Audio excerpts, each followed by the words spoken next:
एक बड़े शहर में गुड्डू और बबलू दोनों भाई एक साथ रहते थे। दोनों भाइयों ने कॉलेज भी पूरा कर लिया। उनके परिवार में अब कोई नहीं था। वो अपने चाचा के यहाँ रहते थे। अब हमारा कॉलेज भी पूरा हो गया। मुझे लगता है भाई कि अब हमें कोई बिजनेस कर लेना चाहिए। हमें उसके लिए बहुत पैसे चाहिए होंगे जो हमारे पास नहीं है। हम चाचा से पैसे ले लेते हैं। उन्होंने हमें पढ़ाया लिखाया है, हम उनसे पैसे कैसे ले सकते हैं? अब हमें कमाकर उन्हें देना चाहिए, क्योंकि चाचा ने ही माँ बाप के जाने के बाद हमें पाला है। भाई मुझे लगता है कि हमें अपनी पुश्तैनी हवेली बेच देनी चाहिए और फिर उसके बाद हम अपना और चाचा दोनों का जीवन बदल सकते हैं। हाँ, बात तो ठीक है। फिर कल सुबह अपने गांव राघवपुर के लिए निकलते हैं। वैसे भी वो हवेली खंडहर है, उसे रखने का कोई फायदा नहीं है। बबलू और गुड्डू सुबह की योजना बनाकर सो गए।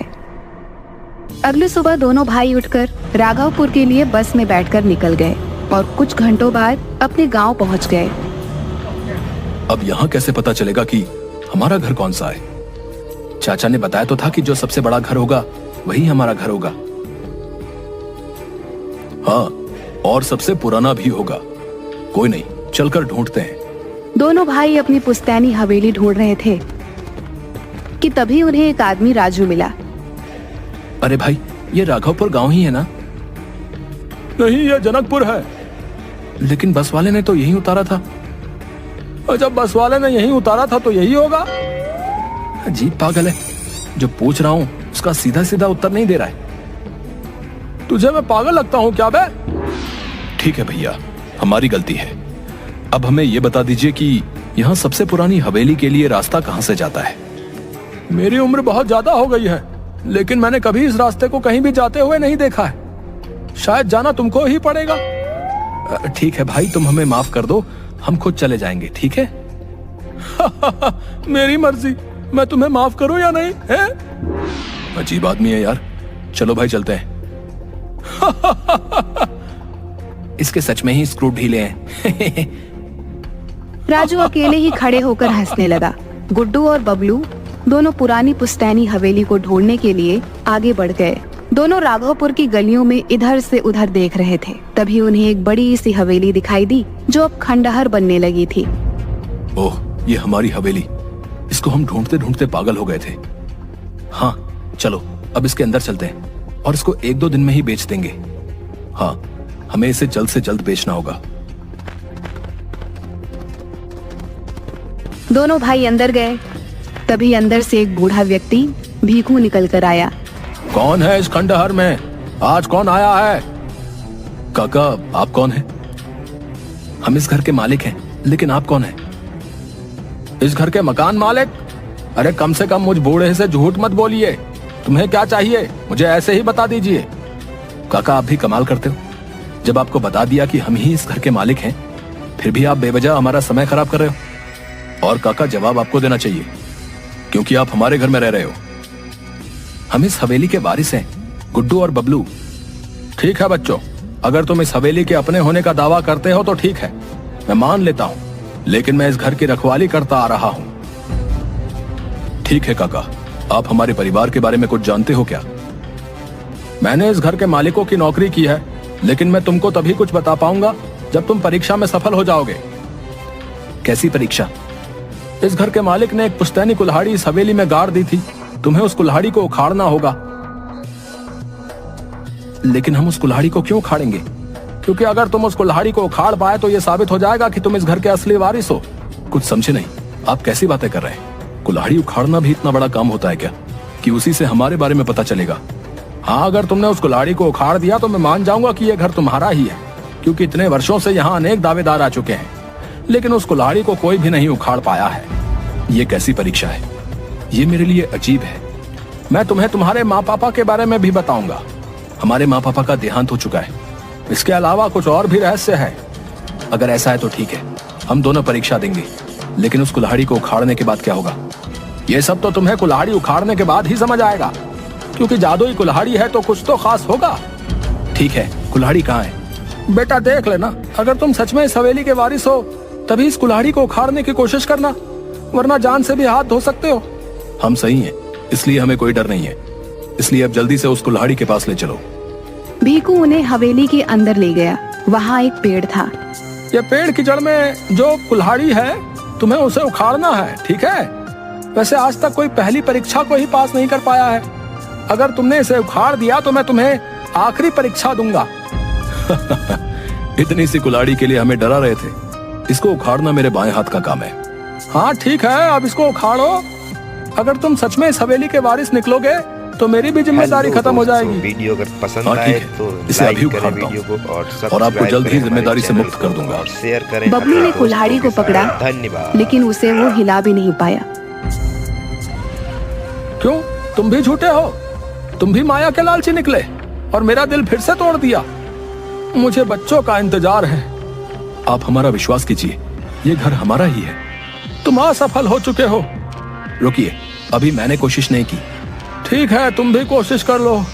और हाँ, जब कोशिश करके थक जाओ तो यहाँ से चुपचाप चले जाना, वरना मैं तुम्हारा भी वही हाल करूंगा जो मैंने बाकी सबका किया है। उसकी जरूरत नहीं पड़ेगी। गुड्डू ने भी कोशिश की, लेकिन कुल्हाड़ी इस बार भी नहीं हिली। भी को निराशा लेकर पीछे मुड़कर वापस अपनी टूटी खाट पर जाने लगा।